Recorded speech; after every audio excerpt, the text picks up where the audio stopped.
Welkom almal.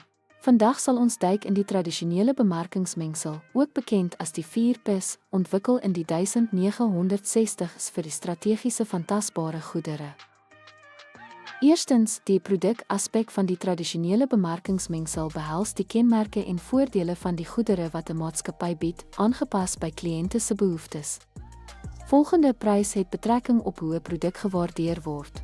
Pryse oorweeg verskeie faktore soos produksiekoste, mededinging en die produk se waargenome waarde. Derdens, plek beskryf die verspreidingsbenadering. Dit behels die keuse en bestuur van kanale om potensiële kliënte effektief te bereik. Laastens, bevordering gaan oor kommunikasie. Dit fokus op diverse metodes soos advertensies en skakelwerk om die teikengehoor te betrek en te ooreed.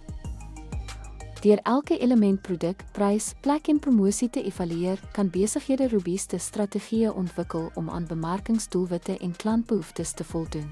Alhoewel nuwer digitale metodes die mark beïnvloed, lei die grondbeginsels van die tradisionele bemarkingsmengsel steeds strategiese besluite.